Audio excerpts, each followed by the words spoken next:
Hello friends, welcome back everyone, welcome to my channel. तो चलिए एक और प्रैक्टिस सेट लगाते हैं। कल के प्रैक्टिस सेट में हमने हुमायूं और शेर शाह को देख लिया था, ठीक है। तो आज हम देखेंगे अकबर को, ठीक है। इसके ऊपर कल कहानी भी सुनाई थी, ठीक है, जो मैंने कहा था। मतलब शेर शाह सूरी से हारने के बाद फिर हुमायूं ईरान चला जाता है और वहाँ मस्जिद में जाके वो कुछ रहने लगता है, ठीक है।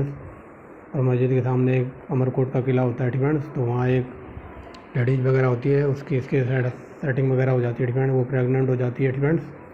तो मैंने कल एक बात बताई थी, ठीक है। अकबर का जन्म अमरकोट, ठीक है, अमरकोट का किला था। बट वो कई जगह एनसीईआरटी में उमरकोट भी लिखा मिलता है, ठीक है। तो आप देख लेना, ठीक है। मैं दिखा देता हूँ आपको। ये देखिए फ्रेंड्स, जो मैं कल बता रहा था, मैं पहले अमरकोट बताया था, ठीक है।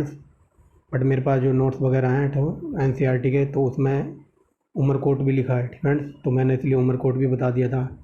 तो ये एनसीईआरटी की जो लैंग्वेज है, ठीक है, वो है। तो देख लीजिए। अगर अकबर का पूरा नाम पूछ ले तो जलालुद्दीन मोहम्मद अकबर, ठीक है। इसका पूरा नाम था, ये देखिए यहाँ पर अमरकोट लिखा हुआ है, ठीक है। अमरकोट। और इसका क्या कहते हैं, 63 साल की उम्र में इसकी मौत हो गई थी। 1605 में फतेहपुर सिकरी में इसकी मौत हुई थी, ठीक है।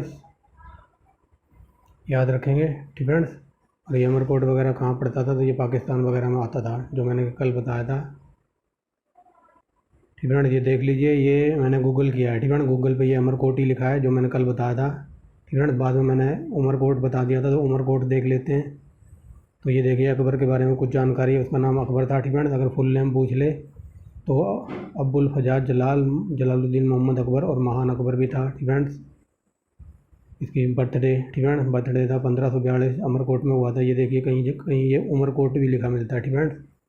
ये एनसीईआरटी की लैंग्वेज है, ये देखिए। इसलिए मैंने उमरकोट और अमरकोट दोनों बता दिए थे, ठीक है। पहले मुझे लगा कि अमरकोट गलत है, फिर मैंने एनसीईआरटी छानी तो वहाँ ये उमरकोट लिखा था। फिर मैंने कहा था सॉरी, अमरकोट की जगह उमरकोट कर लो।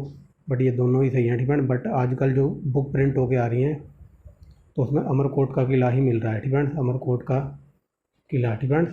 और यहाँ से यूपीपीसीएस में क्वेश्चन बना है, तो इसीलिए मैंने बता दिया। ये देखिए, यहाँ भी इसका जो होम टाउन था, ठीक है। ये देखिए, जो इसका होम टाउन था, तो ये उमरकोट, ठीक है। ये एनसीईआरटी की लैंग्वेज है, इसमें उमरकोट बताता है। जो आजकल जो बुक वगैरह आ रही हैं तो उसमें ये लिखा मिलता है, उसमें ये लिखा मिलता है, क्या कहते हैं, ये अमरकोट, ठीक है। इतना याद रखना, अमरकोट में इसका जन्मभूमि है, ठीक है। और इसका होम टाउन वगैरह भी अमरकोट ही है। बट ये समझ गए होगे जो मैं कहना चाहता हूँ, ठीक है। तो यानी कि जो मैं कल मैंने आपको पढ़ाया था वो बिल्कुल सही पढ़ाया था, ठीक है। कहीं कहीं ये अमरकोट भी लिखा है और कहीं कहीं ये उमरकोट भी लिखा है, ठीक है। तो समझ जाओ। अब चलते हैं अपनी वीडियो के ऊपर, ठीक है। तो देखिए, आ गए हम वीडियो के ऊपर। अकबर, ठीक है। अकबर को देखेंगे, एकदम ये झंडू किस्म का शासक था। लोग पता नहीं इसे महान क्यों बताते हैं, ठीक है। अब जैसे जैसे मैं आपको पढ़ाऊँगा तो आप समझ ही जाओगे कि ये महान था और ये क्या, ये झंडूआम था, ठीक है। तो कई बार ये क्वेश्चन पूछा जाता है, जब अकबर के फादर यानी कि हुमायूं की मौत थी हुई थी तो अकबर कहाँ था। अकबर था पंजाब में, ठीक है। पंजाब के कालानौर ज़िले में था। वहाँ पर ये जो भी विद्रोह वगैरह हो गया था उसको दबा रहा था, ठीक है। और कई बार ये क्वेश्चन पूछा जाता है कि अकबर का राज्य से कहाँ हुआ, तो कलानौर में ही हुआ था, ठीक है। और अकबर का संरक्षक वगैरह कौन था, तो ये बैरम खां था, ठीक है। ये हम आगे देखेंगे, ठीक है। लेकिन जब अकबर धीरे धीरे बड़ा होता है, ठीक है, बड़ा हो जाता है, तो इसे जो बैरम खां होता है इस पर डाउट होने लगता है। तो ये सोचता है कि ये मुझे तो राज करने ही नहीं दे रहा। लगभग 13 साल की उम्र में जब इसका थोड़ा बहुत दिमाग वगैरह आता है, 13 साल का उम्र का तो कोई बच्चा ही होता है, ठीक है। 13 साल की उम्र में इसका राज्याभिषेक हो गया था। मतलब ये 13 साल की उम्र में पूरे भारत का बादशाह यानी कि सम्राट बन गया था, ठीक है। तो फिर इस पर डाउट होने लगता है, इस पर बैरम खां को, ठीक है। तो ये एक दिन बैरम खां को बोलता है कि क्या कहते हैं, ठीक है, तो आप चैप्टर छोड़ो, आप क्वेश्चन लगाओ, ठीक है। कहानी तो बहुत लंबी है, आप चैप्टर पढ़ लेना जाके, ठीक है। अकबर, ठीक है। अकबर का संरक्षक बैरम खां था, ठीक है। बैरम खां को इसने ऑप्शन दिया था, ठीक है। ये बैरम खां से कहता है कि मैं शिकार खेलने जा रहा हूँ, और ये आगरा से, ठीक है, ये आगरा से आ जाता है दिल्ली, ठीक है। बहाना बना के, मतलब इससे झूठ बोल के आगरा से दिल्ली आ जाता है। और दिल्ली में आके ये अपने, मतलब जो इसके राजकाल में जो अमीर वगैरह होते हैं, ठीक है, तो उनको कहता है बैरम खां कुछ नहीं है, जो कुछ मैं हूँ, मैं जो कुछ हूँ मैं हूँ, बैरम खां कुछ नहीं है, ठीक है। और तुम सब मेरे अंडर हो, मेरी अधीनता स्वीकार कर लो, ठीक है। तो इस तरह बैरम खान नाराज़ हो जाता है कि ये तो अभी बच्चा है और मैं इसका संरक्षक हूँ, अब ये मेरा भी बाप बनने की कोशिश कर रहा है, ठीक है। तो ये फिर बैरम खान को ऑप्शन बैरम खान विद्रोह कर देता है। फिर मजबूरन आके बैरम खान को समर्पण करना पड़ता है, विद्रोह कर देता है। बट वो अकबर ने सबको अपनी ओर मिला लिया होता है। फिर ये बैरम खान कुछ नहीं होता है इसके पास चारा, तो ये अकबर के सामने सरेंडर कर देता है। ठीक है, तो सरेंडर करने के बाद अकबर इससे खुश हो जाता है, कहता है चाहे तो तुम मेरे राज में काम कर लो या तुम किसी और राज्य में जाके सेवा करने लग जाओ, मैं तुम्हें राज्य दे दूंगा, या फिर तुम मक्का चले जाओ। तो ये मक्का जाता है। ठीक है, मक्का जाते हुए एक अफ़गान रास्ते में मिल जाता है। ठीक है, अफ़गान इसको मार डालता है बैरम खान को। ठीक है, क्योंकि 13 साल तक इसने लगभग अकबर की सेवा वगैरह की थी। ठीक है, तो ये अफ़गान से इसने बहुत सारे युद्ध लड़े थे, तब ये मक्का जाने की डिसीजन लेता है। मक्का जाने का अकबर का कहता है तुम चाहे कुछ कर लो, चाहे मेरे राज्य में काम कर लो, चाहे किसी अन्य राज्य में काम कर लो, या फिर मक्का चले जाओ। तो ये कहता है मैं मक्का जाऊँगा। तो जब ये मक्का जा रहा होता है तो रास्ते में से एक अफ़गान मिल जाता है, वो इसे मार देता है। ठीक है, तो अकबर की जो वाइफ होती है वो हो जाती है विडो, यानी कि विधवा। तो अकबर इसकी जो बैरम खान की वाइफ होती है विधवा, ठीक है, विडो बोलते हैं जिसे विधवा, तो इससे शादी कर लेता है। और उसका जो नाबालिग पुत्र होता है, ठीक है, जब वो बड़ा हो जाता है तो उसका नाम रखा जाता है अब्दुल रहीम खाने खाना। ठीक है, ये अब्दुल रहीम खाने खाना बैरम खान का पुत्र था। और अकबर उसे पालता पोसता है, यानी कि अकबर उसका फादर बन जाता है, मतलब उसकी विधवा माँ से शादी करके। ठीक है, इतनी कहानी बहुत है, आगे बताऊंगा और भी। ठीक है, निरक्षक कौन था? तो ये झंडू बाम अकबर था। ये बिल्कुल अनपढ़ बंदा था। ठीक है, सब किस्मत की बात है। देख लो बीरबल। ठीक है, बीरबल इतना पढ़ा लिखा होने के बाद भी कभी राजा नहीं बन पाया, और ये झंडू बाम अनपढ़ होने के बाद भी राजा बना रहा। ठीक है, आगे देखिए। ठीक है, दिल्ली सल्तनत के प्रभाव के उपरांत किस शासक द्वारा स्वर्ण मुद्रा का सर्वप्रथम प्रचलन किया गया? तो ये था अकबर। ठीक है, यहाँ बोल रहा है दिल्ली सल्तनत के प्रभाव के उपरांत। ठीक है, दिल्ली सल्तनत के बाद सबसे पहले अकबर ने स्वर्ण मुद्राएं चलाई थी। मनसबदारी प्रथा, तो ये अकबर। ठीक है, ये हज़ारों बार क्वेश्चन पूछा गया होगा। ये देखिए अकबरकालीन सैन्य व्यवस्था क्या थी? तो ये एक मनसबदारी थी। ठीक है, अकबर ने जिन मनसबदारी प्रणाली को लागू किया था वह किस देश से आई थी? तो ये मंगोलिया से इसने अडोप्ट की थी। अकबर द्वारा मनसबदारों की व्यवस्था के बारे में अधोलिखित कौन सा कथन सही नहीं है? ठीक है, देखिए मनसबदारी केवल ठीक है, मनसबदार केवल सेना के अधिकारी होते थे। ठीक है, तो ये गलत है। जहाँ भी ये केवल वर्ड लग जाए ना, केवल किंतु परंतु बंधु, वहाँ 95% क्वेश्चन गलत होता है और हमको गलत ही ढूंढना है। ठीक है, तो पहला गलत है। मनसबदारों की 33 जोड़ियाँ होती थी, या श्रेणियाँ होती थी, या समूह होते थे, तो ये सही है मनसबदार। ठीक है, मनसबदार आनुवांशिक आधार पर प्रदान किए जाते थे, तो ये भी गलत है। ठीक है, आगे देखिए सभी सैनिक और सैन्य अधिकारी मनसबदार कहे जाते थे, ये सही है। ठीक है, पाँचवा देखिए जात और सवार मनसबदारों की श्रेणियाँ निर्धारित की जाती थी, ये भी सही है, यानी कि पहला और तीसरा गलत है। ठीक है, ये देखिए ऑप्शन नंबर सी। ठीक है, आगे देखिए अकबर के काल में हर 10 घोड़ सवार सैनिकों के लिए मनसबदारों को 20 घोड़े रख रखाव करना पड़ता था, ये सही है। ठीक है, घोड़ों को यात्रा में आराम देना भी और युद्ध के समय उनका बदलना भी आवश्यक था, तो ये दोनों सही है और व्याख्या भी हो रही है। ठीक है, ये यूपीपीसीएस के पालतू क्वेश्चन है। 4-5 सालों से ऐसे क्वेश्चन बहुत सारे पूछे जा रहे हैं, इस पर वेरी वेरी मोस्ट इंपॉर्टेंट लगा लो। ये ऐसा क्वेश्चन है जो यूपीएससी से लेकर ग्रुप डी एग्जाम में पूछा गया है। ठीक है, यूपीएससी में 5-6 लाइनें की स्टेटमेंट बनाकर पूछा गया, और ग्रुप डी में सीधा ऐसे फैक्ट के रूप में कि दीन इलाही किसने चलाया था? ये अकबर ने चलाया था, और ये 1582। ठीक है, अगर एक क्वेश्चन पूछ ले कि दीन इलाही किस लिए चलाया था, तो कोई बता सकता है? ठीक है, बताइए।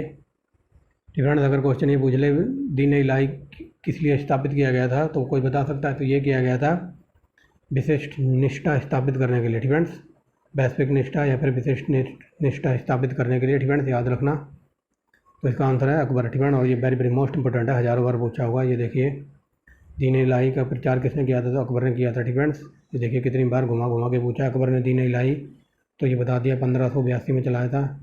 किस इतिहासकार ने दीन इलाही को धर्म कहा था? तो ये अब्दुल कादिर बदायूं ने। ठीक है, अगर क्वेश्चन ये पूछ ले कि यूपीपीसीएस में कई बार पूछा है, ठीक है, एकदम डीप में जाके कि अकबर को किसने इस्लाम का शत्रु कहा था, दुश्मन कहा था? तो इसने बदायूं ने कहा था। ठीक है, इसको याद रखना, शायद आगे क्वेश्चन आए भी। आगे देखिए एकमात्र हिंदू कौन था जिसने दीन इलाही को स्वीकार किया था? तो ये बीरबल था। ठीक है, आगे देखिए निम्नलिखित में से किस लेखक ने दीन इलाही को उसकी मूर्खता की ना बुद्धिमत्ता का स्मारक कहा है? ठीक है, तो ये विंसेंट ने कहा है। ठीक है, ये देखिए दीन इलाही का उद्देश्य क्या था? तो बताइए क्या था उद्देश्य? तो ये मैंने बता दिया, इनमें से कोई नहीं आंसर है। वो वैश्विक निष्ठा स्थापित करना चाहता था। ठीक है, दीन इलाही का उद्देश्य क्या था? वैश्विक निष्ठा स्थापित करना। याद रख लेना है अलग से। ठीक है, और इस क्वेश्चन के अकॉर्डिंग ये आंसर है। ठीक है, ऑप्शन नंबर डी। आगे देखिए दीन इलाही। ठीक है, दीन इलाही की स्थापना 1581 में हुई थी। गलत है, 82 में हुई थी। ठीक है, अकबर अपने साम्राज्य में राजपूतों का सहयोग प्राप्त करना चाहता था। तो बताइए कौन सा सही है? ठीक है, तो वो कथन गलत है, कारण सही है। ठीक है, तो ये देखिए ऑप्शन नंबर डी। ठीक है, आगे देखिए दीन इलाही के अनुयायी परस्पर अभिवादन करते हुए कहते हैं अल्ले जल्ले जलाए हूँ। ठीक है, मतलब जो दीन इलाही के अनुयायी थे तो वो परस्पर अभिवादन करते थे और क्या बोलते थे? जिले जलाए हो हूँ। ठीक है, आगे देखिए इबादत खाना एक बैठक सभागार था। यह निर्माण अकबर ने करवाया था। ठीक है, जब मैंने ये चैप्टर पढ़ाया था तो मैंने कहा था, इसको सबसे डिटेल में पढ़ाया था। जो इबादत खाना बनवाया था ना, मतलब ये एक भवन है। ठीक है, मान लो ये एक भवन है। ठीक है, और इसमें मतलब ये इस भवन का दरवाज़ा हर व्यक्ति के लिए खुला था, चाहे वो हिंदू हो, मुस्लिम हो, सिख हो, ईसाई हो, पादरी हो, कुछ भी हो। ठीक है, तो इसमें जो ये लोग वगैरह आते थे ना अपनी बातें करने के लिए, तो ये सब बकवास करते थे। ठीक है, मान लो एक हिंदू और एक मुस्लिम आ रहे हैं यहाँ पर। ठीक है, बातें कर रहे हैं, तो ये हिंदू कहता था कि मेरा धर्म श्रेष्ठ है। ठीक है, तुम्हारा इस्लाम सब बकवास है। और सिख कहता है तुम दोनों का ही बकवास है, सिख धर्म सबसे बेस्ट है। ठीक है, और जो ये मुस्लिम कहता था कि तुम तीनों का ही बकवास है, मेरा सबसे बेस्ट है। तो ऐसे ये बहसें होती थी और बहसों के बाद कई बार लड़ाइयाँ, तीखी बहसें हो जाती थी, तो लड़ाइयाँ वगैरह हो जाती थी। इसीलिए अकबर ने इस इबादत खाने को बंद करवा दिया था। ठीक है, तो समझ गए होंगे इबादत खाना मतलब यहाँ पर वार्तालाप होती थी। ठीक है, तो ये वार्तालाप इतनी बढ़ जाती थी कि यहाँ लात जूता की नौबत आ जाती थी, इसीलिए अकबर ने इसको बंद करवा दिया। ठीक है, याद रखना इबादत खाना तो ये फतेहपुरी सीकरी में अकबर ने ही बनवाया था। ठीक है, याद रखना अकबर का इबादत खाना। ये देखिए मैंने बताया ना, विभिन्न धर्मों में वाद विवाद एवं चर्चाएं होती थी। ठीक है, जो मैंने अभी बताया विभिन्न धर्मों के ऊपर वाद विवाद पर चर्चाएं वगैरह होती थी। और ये इस्लाम वाले कहते थे, मुस्लिम कहते थे कि तुम हिंदुओं का सब कुछ बकवास है, इस्लाम सबसे श्रेष्ठ है। और हिंदू कहते थे तुम सिखों का और ये इस्लाम सब बकवास है, अपना धर्म सबसे श्रेष्ठ है। तो इस वजह से लड़ाइयाँ वगैरह हो जाती थी, इसलिए इसे वो बंद है। आगे देखिए फतेहपुर सीकरी में इबादत खाना क्या था? तो ये देखिए वह भवन जिसमें विभिन्न धर्मों के विद्वानों के साथ अकबर चर्चाएँ करता था। ठीक है, तो इबादत खाना बनाया गया था 1579 में। ठीक है, 79 मतलब 79। आगे देखिए अकबर द्वारा बनाए गए उपासना भवन को क्या कहते थे? तो इबादत खाना। आगे देखिए कौन सा कथन सही नहीं है? ठीक है, तो देखिए बी, इबादत खाना की धार्मिक चर्चाओं ने अकबर धार्मिक विचारों में विकास में कोई भूमिका नहीं निभाई। ठीक है, ये वह सुनता था उनकी बकवासें बैठ के। ठीक है, आगे देखिए अकबर के शासनकाल में भू राज्य सुधारों के लिए कौन सा उत्तरदायी था? तो ये राजा टोडरमल के पास था इनकम टैक्स डिपार्टमेंट। ठीक है, आगे चलिए मुगल सम्राट अकबर का विश्वासी सेनापति तो ये मान सिंह प्रथम था। ठीक है, आगे देखिए अकबर के शासनकाल के दौरान मुगल साम्राज्य का वित्त मंत्री तो ये राजा टोडरमल था, बता दिया है। ठीक है, आगे देखिए 1582 में टोडरमल ने निम्नलिखित में से कौन सा पद दिया गया था? तो ये दीवान अशरफ। ठीक है, टोडरमल तो ये मालगुजारी सुधारों से बिलोंग करते थे। आगे देखिए टोडरमल भू राजस्व व्यवस्था में कौन सी भूमि कभी भी खाली नहीं रहती थी? तो ये पोजल भूमि। ठीक है, ये सब मैंने पढ़ा दिया है। पोजल वगैरह क्या थी? ठीक है, ये पोजल भूमि वो होती थी जिस पर खेती वगैरह होती थी। ठीक है, आगे देखिए टोडरमल किस क्षेत्र में ख्याति? तो ये इनकम टैक्स डिपार्टमेंट था इसके पास। ठीक है, इसमें ख्याति प्राप्त की थी इसने। आगे देखिए भू राजस्व प्रशासन के क्षेत्र में शेरशाह और अकबर के मध्य निम्नलिखित में से कौन नैनतन? ठीक है, ये क्या लिखा हुआ है? नरनतन्य की कड़ी था। ठीक है, तो ये टोडरमल था। ठीक है, मतलब ये टोडरमल वगैरह इन दोनों के बीच की कड़ी था पहले ये। ठीक है, ये बात बताने की कोशिश करी जा रही है। बीरबल। ठीक है, बीरबल का असल अकबर का सलाहकार था। अकबर ने किसे कवि प्रिय कहा था? तो ये राजा बीरबल को कहा था। निम्नलिखित में से किसने अकबर की आत्मकथा लिखी थी? ये very very most important, Abul Fazal. ठीक है, आगे देखिए निम्नलिखित में से कौन सा कथन सही नहीं है? तो ये देखिए फैजी मुगल काल के प्रसिद्ध इतिहासकार थे। ठीक है, तो ऐसा कुछ नहीं है। आगे देखिए निम्नलिखित में से किसने अकबर ठीक है, निम्नलिखित में से किसे अकबर ने मालिक उस ओसरा की पदवी दी थी? तो ये फैजी को। ठीक है, वेरी वेरी मोस्ट इंपॉर्टेंट है, ये याद रख लेना। मलिक उस ठीक है, मालिक उस सोहरा। ठीक है, मालिक उस सोहरा की पदवी दी थी फैजी को। आगे देखिए निम्नलिखित में से कौन अकबर के दरबार में नवरत्नों में एक ही परिवार का नहीं था, तो ये था अब्दुल रहीम खान खान। फ्रेंड्स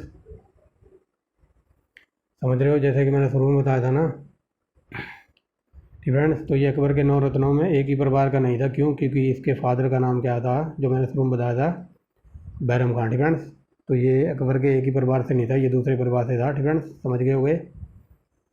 और ये अकबर के 9 रत्नों की ट्रिक। फ्रेंड अकबर ने जो भी धार्मिक कार्य वगैरह किए थे, इन सब की ट्रिक की वीडियो मिल जाएगी। ओनली प्लेलिस्ट के नाम से ट्रिक प्लेलिस्ट मिल जाएगी आपको, वहाँ पर सब कुछ मिल जाएगा। आगे देखिए, प्रसिद्ध तानसेन और बैजू बाबरा तो अकबर के दरबार में थे ये। फ्रेंड्स आगे देखिए,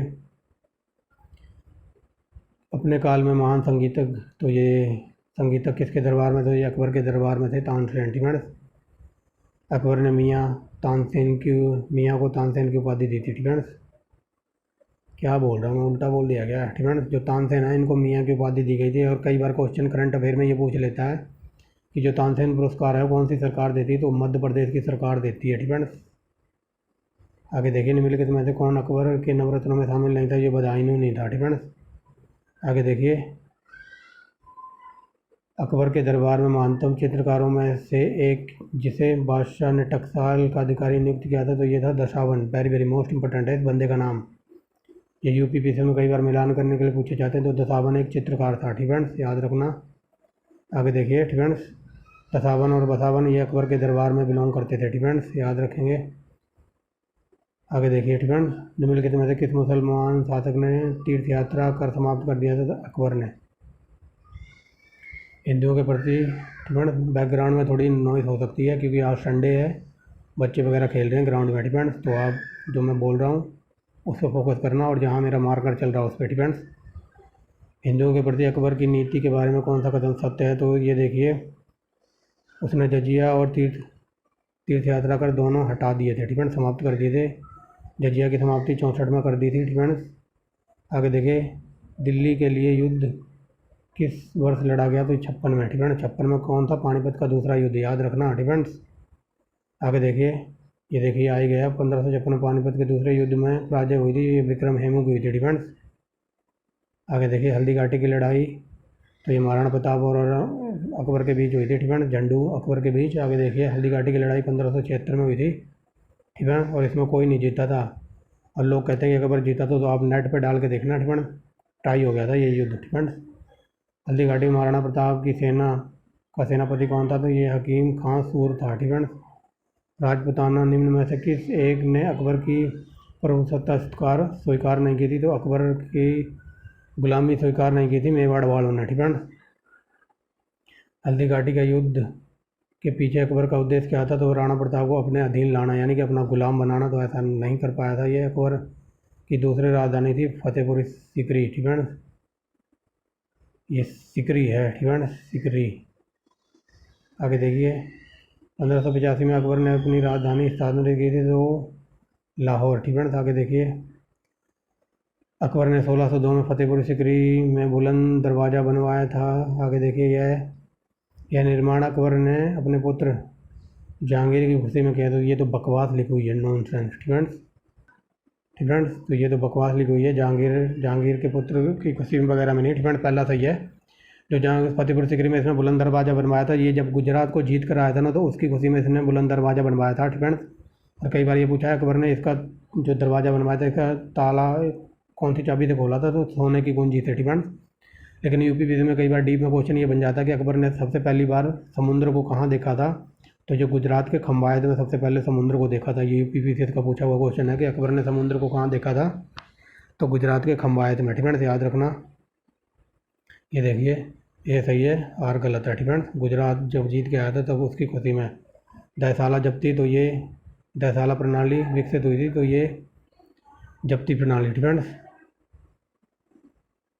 फ्रेंड्स तो याद रख लेना, ये दहसाला प्रणाली जब्ती से विकसित हुई थी। फ्रेंड्स याद रखना। अकबर ने दहसाला प्रथा की शुरुआत की थी 80 में। फ्रेंड्स आगे देखिए, अकबर काल में भू राजस्व व्यवस्था का एक प्रसिद्ध नीति आईने दहसाला का पद्धति निर्मित की गई थी, तो टोडरमल द्वारा। फ्रेंड्स कई बार ये पूछ लेता आईने दहसाला किसने बनाई थी? तो ये टोडरमल। फ्रेंड्स जप्ती, ठीक है। जप्ती किसकी उपज थी? तो ये अकबर के दिमाग की उपज थी, ठीक है। सुलह कुल का सिद्धांत तो अकबर ने दिया था, ठीक है। Very very most important. Akbar द्वारा अपनाई गई सुलह कुल यानी कि भाईचारा की अवधारणा निम्न में से किस पर आधारित थी? तो ये उपरोक्त सभी यानी कि राजनीति उदारता, धार्मिक सहनशीलता, उदारवादी और संस्कृत दृष्टिकोण यानी कि उपरोक्त ऑप्शन नंबर डी। आगे देखिए 1579 में मजहर को तैयार किया गया था, तो शेख मुबारक ने तैयार किया था। आगे देखिए 1579 में मजहर ने अकबर को क्या प्रदान किया था? तो बताइए क्या प्रदान किया था? ये क्या था? विरोधी न्यायिक अवधारणाओं में किसी एक को चुनने का अधिकार, ठीक है। आगे देखिए निम्नलिखित में से किसने सीताराम की आकृतियाँ पर सिक्के बनवाए थे? ठीक है। तो सिक्के पर अकबर के जो सिक्के थे उन पर सीताराम के प्रिंट मिलते थे, ठीक है, याद रख लेना। निम्नलिखित राजाओं में से किसने सीताराम आकृतियों और रामीय देवनागरी लेख से युक्त सिक्के चलाए थे? तो ये अकबर ने चलाए थे, बता दिया, ठीक है। आगे देखिए अकबर के शासनकाल में सबसे बड़ी स्वर्ण मुद्रा थी, तो उसको कहते थे शहंशाह। फ्रेंड्स आगे देखिए निम्नलिखित सुल्तानों में से किसकी मुद्रा अकबर के समय तक विनियमित रही? तो ये बहलोल लोदी की। ये क्वेश्चन जब लोदी पढ़ाया था उसमें भी था। अकबर के शासनकाल में प्रचलित चकोरी चांदी सिक्का का नाम था जलाली, ठीक है, जलाली। अकबर के समय निम्नलिखित में से कौन सा सिक्का चांदी का था? तो ये दाम, ठीक है। आगे देखिए वह प्रसिद्ध जैन कौन था जिसका अकबर बहुत सम्मान करता था? ये थे हरिविजय सूरी, ठीक है। आगे देखिए जैन साधु जो अकबर के दरबार में कुछ वर्ष रहा, जिसे जगत गुरु, ठीक है, जगत गुरु हरिविजय सूरी को ही उपाधि दी गई थी, ठीक है। आगे देखिए सिख गुरु को 500 बीघा ज़मीन दी थी रामदास को, और इसी 500 बीघा ज़मीन पर आज अमृतसर नगर खड़ा हुआ है, ठीक है। निम्नलिखित में से किस मुगल शासक ने अमृतसर में स्वर्ण मंदिर हेतु भूमि दान दी थी? तो अकबर ने दी थी। आगे देखिए किस मुगल बादशाह ने संतानों का जन्म शाही हरम बजाय सूफी संत का निकाह हुआ था? तो ये था अकबर, ठीक है। किस मुगल बादशाह? तो जौनपुर से फतवा जारी हुआ था। ये मैंने पिछले 3-4 दिन से कड़ा फाड़ फाड़ के मेरा गला दर्द करने लग गया। अकबर के विरुद्ध फतवा जारी हुआ था। ये यूपी पीसीएस का पालतू क्वेश्चन है, ठीक है। 3-4 सालों में 2-3 बार पूछा, ये याद रखना। जौनपुर से, ठीक है, फतवा जारी हुआ था। ये देखिए निम्नलिखित में से एक उलेमा जौनपुर काजी था जिसने अकबर के विरुद्ध फतवा जारी किया था? तो ये था मुल्ला मोहम्मद जायदी, ठीक है, इसी ने फतवा जारी करवाया था। आगे देखिए अकबर के समकालीन किस मुगल इतिहासकार ने अकबर को इस्लाम का शत्रु बताया? ठीक है, तो ये मैंने बता दिया, ये बदायूं ने कहा था, ठीक है, इस्लाम का दुश्मन बताया था बदायूं ने अकबर को, ठीक है। इसका सोल्यूशन मैंने हाइड कर रखा है, सोच रहा था मैं आपसे पूछूंगा ये क्वेश्चन, ठीक है, बट मैंने ही बता दिया। आगे देखिए थोड़ा बड़ा करते हैं, ये कुछ ज़्यादा ही बड़ा हो गया, ठीक है। मुगलों की दरबारी भाषा फारसी थी, ठीक है। हाथ कंगन को फारसी गया और पढ़े लिखे को फारसी गया, ठीक है, तो फारसी थी। तो ये मैंने कई बार बताया, तुलसीदास ने रामचरितमानस की रचना की थी अकबर के समकालीन और अवधी भाषा में की थी, ठीक है। अकबर के शासनकाल में महाभारत का फारसी में अनुवाद कराया था, तो उसका नाम था रजमनामा। ये वेरी वेरी मोस्ट इंपॉर्टेंट है, ठीक है। आगे देखिए, ये देखिए गुजरात विजय पर इसने बुलंद दरवाज़ा बनाया था, ठीक है, ये मैंने बता दिया है, जब ये गुजरात को जीत कर आया था, ठीक है। यहाँ बताना कौन सा सही सम्मिलित है, तो बैरम खां अकबर का बॉडीगार्ड था, ठीक है। आगे देखिए निम्न में से किस किले का निर्माण अकबर ने नहीं करवाया था? तो ये ग्वालियर का किला, ठीक है। आगे देखिए मुगल गद्दी पर औरंगजेब शाहजहाँ का उत्तराधिकारी था, ज्येष्ठ पुत्र के उत्तराधिकार के नियम का पालन किया था, ठीक है। तो बताइए कौन सा इसमें सही है, तो बताइए, ठीक है। मुगल गद्दी पर औरंगजेब शाहजहाँ का उत्तराधिकारी था, तो ये सही है, ठीक है। ज्येष्ठ पुत्र, ठीक है, ज्येष्ठ पुत्र का उत्तराधिकार का नियम पालन हुआ था? तो ऐसा कुछ नहीं था, ठीक है, अकबर के काल में। और ये यूपी पीसीएस में 2019 में पूछा हुआ है ये क्वेश्चन, ठीक है, याद रखना। अगर एक ही ना आता हो तो 2019 से लेकर 22 तक के पेपर सोल्व करवा के गए रखे हैं यूपी पीसीएस के, तो आप वहाँ जाकर देख सकते हैं, ठीक है। आगे देखिए अकबर के शासनकाल में निम्नलिखित घटनाओं को पढ़ें, इनको सही क्रम में लगाना है, ठीक है। तो सही क्रम में अभी लगा देते हैं।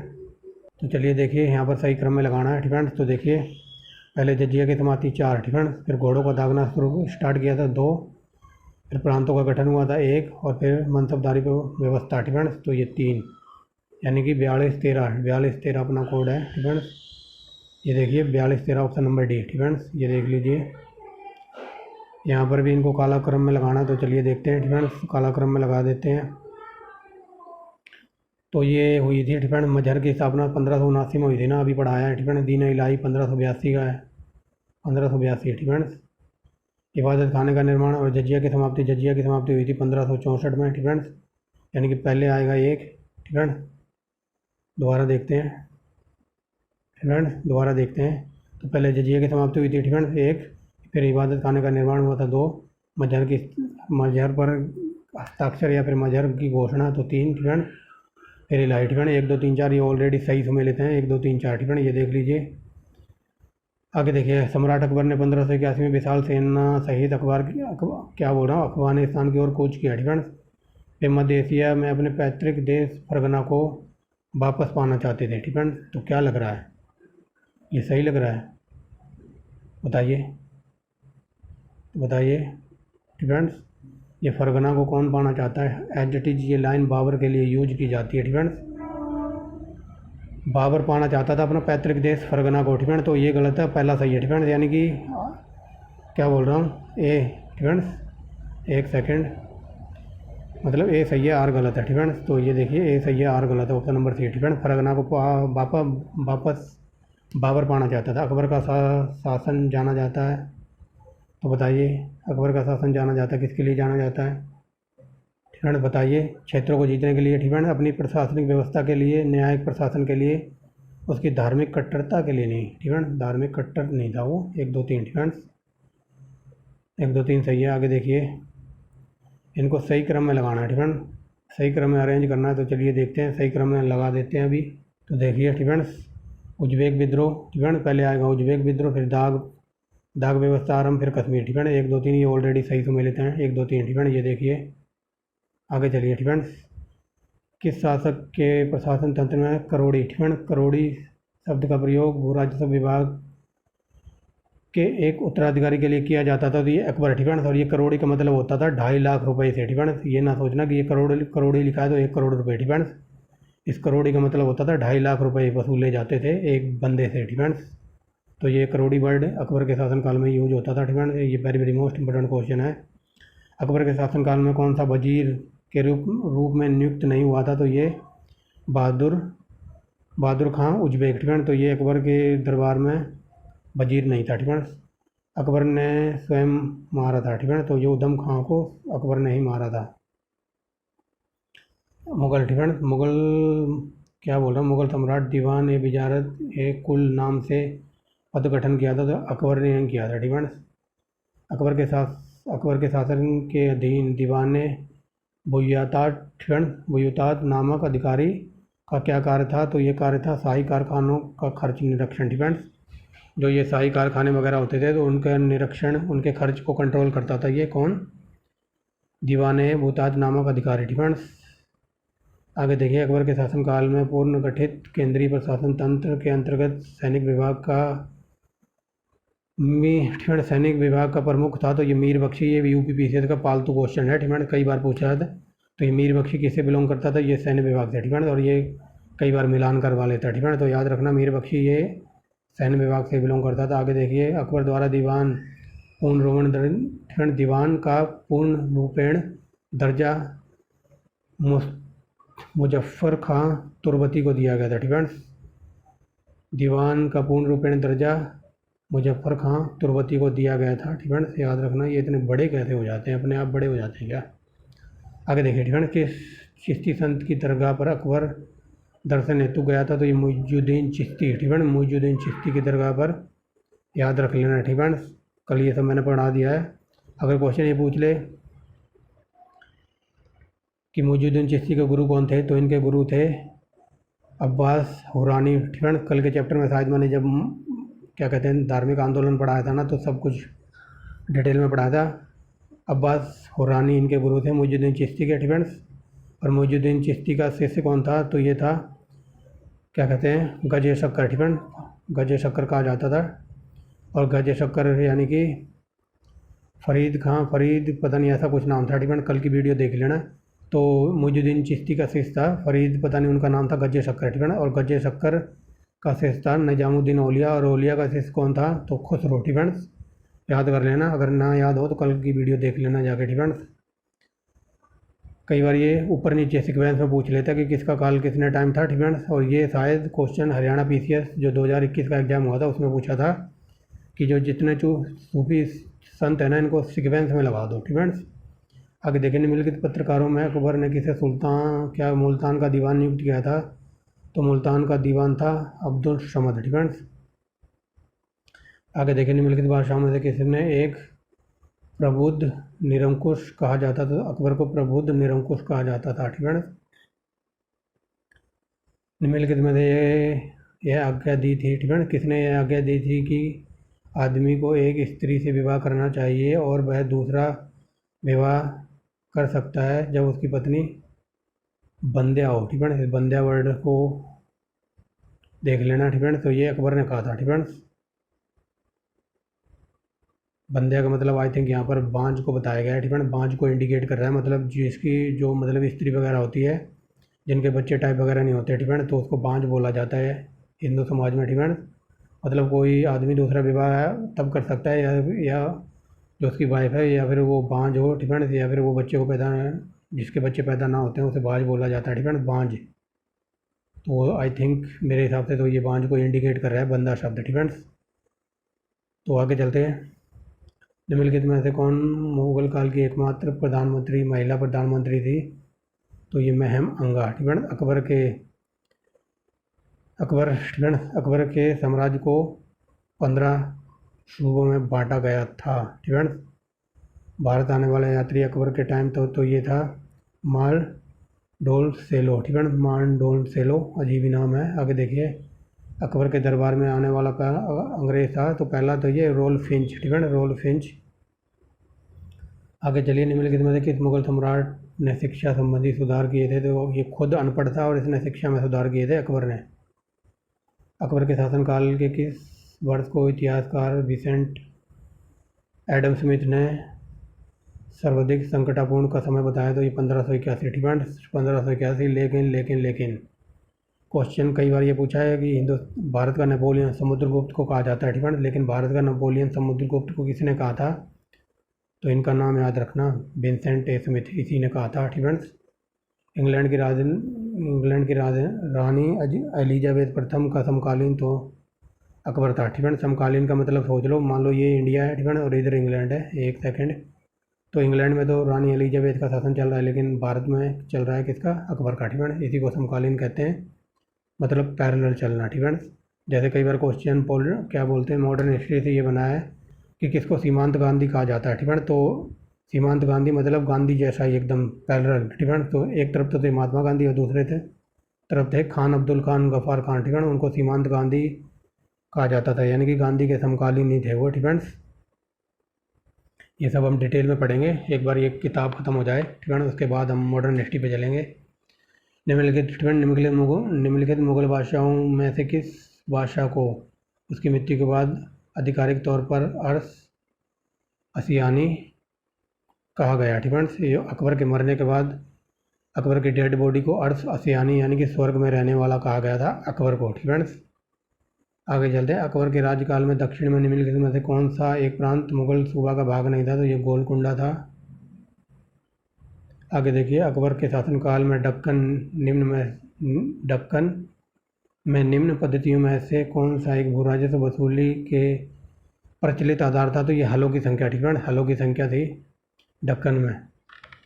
आगे देखिए, अकबर ने सर्वप्रथम वैवाहिक संबंध राजपूतों से किस ग्रह से स्थापित किए थे, तो ये कछवाहों से, ठीक है। आगे देखते हैं, ठीक है। अकबर ने बंगाल बिहार में मुगल साम्राज्य को कब मिलाया था, तो ये मिलाया था 75 में, ठीक है। आगे देखिए 1575 में। आगे देखिए, अकबर के समय निम्नलिखित में से कौन सा एक प्रांत नहीं था बल्कि एक जिला था, तो ये कश्मीर, ठीक है। आगे देखिए, 1585-86 में केवल जिस राजपूत को 500 मनसब, ठीक है, जिस राजपूत को या किस राजपूत को 500 मनसब प्राप्त था, ठीक है, तो वो था राजा भगवान दास, ठीक है। 500 मनसबदार यानी कि 5,000 मनसबदार था, तो ये इस तरह मान लो 5,000 की सैलरी पे इसने अकबर के अंडर काम किया था, ठीक है। तो ये 500 मनसब का प्राप्त था। तो ये भगवान दास की सैलरी उस टाइम अकबर के टाइम 5000 थी, ठीक है। आगे देखिए, अकबर और शेरशाह सूरी दोनों ने ही हिंदू अधिकारियों को नियुक्त किया था। ये हज़ारों बार मैंने बता दिया है इसी टेस्ट सीरीज में। अगर ये क्वेश्चन पूछ ले कि सबसे ज़्यादा हिंदुओं को किसने नियुक्त किया था, तो वो था औरंगजेब, ठीक है। औरंगजेब 33%। और ये क्या कहते हैं, अकबर, ठीक है। अकबर के टाइम पे थे ये 16% और शाहजहाँ के टाइम पे थे ये 24%, ठीक है। खासकर ये हज़ारों बार क्वेश्चन ये पूछा जाता है कि सबसे ज़्यादा हिंदू मनसबदार थे औरंगजेब के टाइम, ठीक है। अगर औरंगजेब ऑप्शन में ना हो तो फिर याद रखना 24% थे किसके, शाहजहाँ के काल में। अगर ये भी ऑप्शन में ना हो तो अकबर का तो याद ही रख लेना 16%। निम्न तथ्यों, ठीक है। निम्न तथ्यों में से कौन सा ऐसा तथ्य है, ठीक है, क्या बोल रहा हूँ मैं, निम्न तथ्यों में से कौन सा तथ्य ऐसा है जो अकबर को राष्ट्रीय सम्राट सिद्ध करने में सहायक नहीं है, ठीक है। तो अकबर ने इस्लाम धर्म को त्याग दिया था, तो यही गलत है, ठीक है।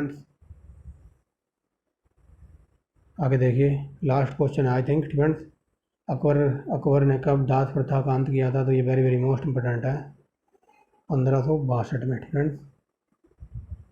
एक और है क्या, ठीक है। ओ वाह, एक और क्वेश्चन निकल आया। आगे देखिए, ईरान के शाह और मुग़ल शासकों के बीच झगड़े की जड़ क्या थी। तो ये हज़ारों बार मैंने आपको क्वेश्चन बताया होगा, जो झगड़े की जड़ थी कांधार, ठीक है। तो ये थी आज की वीडियो। इसमें अब अकबर को मैंने कंप्लीट कर दिया, ठीक है। अब मैं बता रहा हूँ अकबर की थोड़ी सी कहानी सुन लो कि जो लोग इसे महान बताते हैं ना, ठीक है। तो चलिए देखते हैं, ठीक है। इसके ऊपर आधी कहानी सुना दी है, इसका जन्म वगैरह कैसे हुआ था। और यूपीपीसीएस में कई बार क्वेश्चन ये पूछा जाता है, जो कि मैंने कल भी बताया था, आज दोबारा रिपीट कर देता हूँ, ठीक है। जो इसके बाप ने मतलब जो भी गुल खिलाए थे वहाँ मस्जिद से लेकर अमरकोट के किले तक, ठीक है।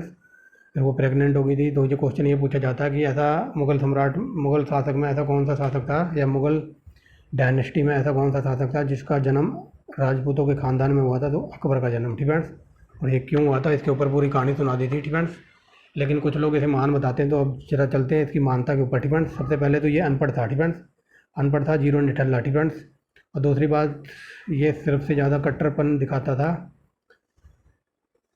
अपने हिंदुओं के ऊपर, ठीक है। अभी बताता हूँ क्यों दिखाता था, ठीक है। जो पानीपत का दूसरा युद्ध होता है ना, अकबर, ठीक है, अकबर और क्या कहते हैं, हेमू के बीच, ठीक है। अकबर और हेमू के बीच, बट कई जगह ये अकबर नहीं लिखा मिलेगा। अकबर का जो सेनापति था ये बैरम खान लड़ रहा था, ठीक है। कई जगह ये बैरम खान भी लिखा मिलेगा, कई जगह अकबर, ठीक है। तो आप देख लेना।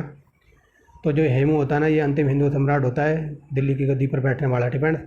तो जब अकबर का जब पानीपत का युद्ध होता है ना, उस टाइम अकबर 13 साल का होता है, ठीक है। 13 साल का लड़का होता है, और 13 साल का लड़का देख लो आज के टाइम, मतलब क्या बताऊँ, ठीक है। आज के टाइम में 13 साल के लड़के को सही से पैंट बांधनी नहीं आती होगी, ठीक है। तो उस टाइम ये राजा वगैरह हुआ करता था, ठीक है।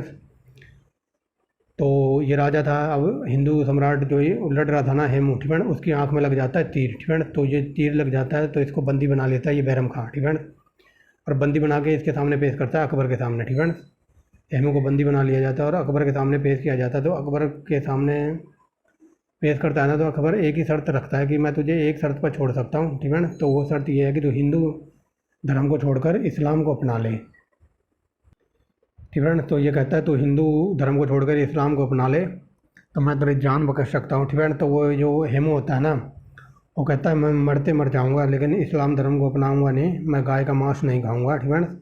मैंने अपनी जवानी, अपना बचपन हिंदू धर्म में गुजारा, और मेरी जो फैमिली पूरी है वो हिंदू धर्म से बिलोंग करती है। तो अकबर कहता है छोड़ो, ठीक है। जो ये बैरम खां कहता है अकबर से, सर छोड़ो, क्या बकवास कर रहे हो, इसे इसके फादर को बुलाओ। और इसका फादर होता है, हेमू का फादर होता है 80 साल का एक बूढ़ा व्यक्ति, ठीक है। तो 80 साल के बूढ़े व्यक्ति को पकड़कर अकबर के सामने लाया जाता है, यानी कि हेमू के फादर को लाया जाता है, और उससे ये कहता है कि मैं तुम्हारे बेटे को और तुमको एक ही शर्त पर छोड़ सकता हूँ कि तुम दोनों में से ना कोई एक इस्लाम धर्म को अपना ले। तो उसका बाप कहता है मैं 80 साल का बूढ़ा व्यक्ति हूँ और मुझे मौत से डर नहीं है, लेकिन मैं मरते मर जाऊँगा, लेकिन 80 साल हो गए मुझे और मैं मरने से बिल्कुल नहीं डरता, लेकिन जो तुम ऑफ़र दे रहे हो ना वो ऑफ़र बिल्कुल नहीं अपनाऊँगा, ठीक है, बिल्कुल एक्सेप्टेबल नहीं है। तो जैसे ये मना करता है, हेमू तो पहले ही मना कर देता है, ठीक है। तो इसके बाप को लाया जाता है, इसका बाप भी कह देता है मैं बिल्कुल हिंदू धर्म को छोड़कर दूसरे धर्म को नहीं अपनाऊंगा, यानी कि इस्लाम को नहीं अपनाऊंगा। तो ये अकबर होता है, तो ये तलवार निकालता है और इस बूढ़े व्यक्ति के 80 साल के बूढ़े व्यक्ति की यानी कि हेमू के फादर की गर्दन को धड़ से अलग कर देता है। ठीक फ्रेंड्स, और फिर हेमू को भी मार डालता है थोड़ी देर बाद। ठीक फ्रेंड्स, अब चलते हैं इसके राजपाट की तरफ। तो इसके राज में ना लगभग 15 साल से लेकर 24-25 साल तक की लड़कियां रखी जाती थी और उन लड़कियों की संख्या 3-4 हज़ार थी। ठीक फ्रेंड्स, इसके हरम में। ठीक फ्रेंड्स, इसके हरम में 15 साल से लेकर 24-25 साल तक की लड़कियां रखी जाती थी। ये यूपी पीसीएस के इंटरव्यू का क्वेश्चन बता रहा हूँ। ठीक फ्रेंड्स, तो उन हरम की रखवाली करते थे जो थर्ड जेंडर होते थे। ठीक है, इसके हरम में इतनी सारी स्त्रियां वगैरह होती थी और उस हरम की रखवाली करते थे थर्ड जेंडर, और अकबर के अलावा हरम में जाने की और किसी को इजाज़त नहीं थी। ठीक फ्रेंड्स, तो ये बताइए कहाँ से मान हो सकता है। ठीक फ्रेंड्स, ठीक फ्रेंड्स, जिस राजा के हरम में 3-4 हज़ार लड़कियाँ हों, ठीक फ्रेंड्स, तो वो कहाँ से मान हो सकता है। ठीक फ्रेंड्स, और इसके फादर की बात कर लेते हैं, हुमायूं की। ठीक फ्रेंड्स, तो हुमायूं की एक बात मैं बतानी भूल गया था, हुमायूं इससे भी ज़्यादा कट्टर था। हुमायूं था ना जो गाय का मांस, ठीक फ्रेंड्स, गाय का मांस तौलने के लिए, ठीक फ्रेंड्स, जो गांव में तराजू वगैरह होता था, ठीक फ्रेंड्स, तराजू के 2 पलड़े होते थे ऐसे। ठीक फ्रेंड्स, 2 पलड़े होते थे तराजू के, जो गाँव वगैरह में तराजू देखा होगा, अब भी चलता होगा, अब तो डिजिटल आ गए हैं। ठीक फ्रेंड्स, जो गाँव वगैरह का तराजू होता था तो ऐसा होता था वो। ठीक फ्रेंड्स, एक इधर पलड़ा और एक इधर पलड़ा। ठीक फ्रेंड्स, तो इस तराजू से ना वो गाय का मांस तौलता था। ठीक फ्रेंड्स, इसका बाप अकबर का हुमायूं। ठीक फ्रेंड्स, तो इस पलड़े में होता था गाय का मांस, और इस पलड़े में जो बाँट वगैरह का उपयोग करते थे ना, तो वो झंडू बाम बाँट का प्रयोग नहीं करता था गाय के मांस को तौलने के लिए, वो प्रयोग करता था राम की मूर्ति का। ठीक फ्रेंड्स, मान लो इधर 2 किलो मांस रखा हुआ है तो यहाँ राम जी की मूर्ति रखी रहती, तो उस मांस का वजन का वेट करने के लिए इसका बाप इतना झंडू बाम था। ठीक फ्रेंड्स, मैं ये नहीं कह रहा कि इस्लाम धर्म बिल्कुल बेकार है या फिर हिंदू धर्म बेस्ट है, मैं इसके बाप का इतिहास बता रहा हूँ। अब ये मत कहना कि सर आप तो धर्म के ऊपर जा रहे हो, मैं कुछ नहीं कह रहा धर्म के ऊपर, जिसका जो भी धर्म है अच्छा है, बट मैं इसके बाप की हिस्ट्री बता रहा हूँ। ठीक फ्रेंड्स, और इसका बाप इतना था कि सप्ताह में 7 दिन होते थे, 7 दिन अलग अलग कलर के कपड़े पहनता था, और जो राजा महाराजा जब चलते हैं ना तो उनके वो जो पीछे जो पल्ला सा लटकता है, वो पल्ला सा पूरा लहराता हुआ, ऐसा पल्ला सा लटकता हुआ चलता है ना, तो उसी पल्ले में साला उलझ गया था, क्या बोल रहा हूँ। ठीक है, उसी पल्ले में उलझ कर उसकी मौत हो गई थी। ठीक फ्रेंड्स, दीनपना नामक जो भवन बनाया था या फिर पुस्तकालय था जो भी, तो उसी पल्ले में जाकर उलझ कर उसकी मृत्यु हो गई थी इसके बाप की। ठीक फ्रेंड्स, कई बार क्वेश्चन ये बना कि शाहजहाँ, क्या बोल रहा हूँ, हुमायूं की मृत्यु कैसे हुई थी, कहाँ पर हुई थी, तो दीनपना नगर जो बसाया था, आई थिंक वो एक पुस्तकालय था। ठीक है, तो उसी पल्ले में वो उलझ गया और गिर कर मर गया। ठीक फ्रेंड्स, तो इतनी जानकारी बहुत है आपके लिए अकबर के बारे में। ठीक फ्रेंड्स, जो आने वाली वीडियो होगी उसमें हम देखेंगे किसको, जहांगीर को और शाहजहाँ को। ठीक फ्रेंड्स, शाहजहाँ को। ठीक फ्रेंड्स, तो I think thanks for watching the video. अगर कंटेंट वगैरह पसंद आता तो आप एक लाइक कर सकते हैं। ठीक फ्रेंड्स, सब्सक्राइब कर सकते हैं, और बाकी जो कल की वीडियो किसी ने ना देखी हो, कल 2 घंटे का मैराथन वीडियो थी। ठीक फ्रेंड्स, उसमें हुमायूं वगैरह को सब कुछ डिटेल में पढ़ाया हुआ है। ठीक फ्रेंड्स, जो हुमायूं के जो चारों वगैरह युद्ध है ना, ठीक है ना, उनको सीक्वेंस में लगाने के लिए कई बार यूपी पीसीएस में पूछा है, एक एक युद्ध याद कर लेना। ठीक फ्रेंड्स, तो मिलते हैं नेक्स्ट पार्ट में। ठीक है, thanks for watching the video and bye bye.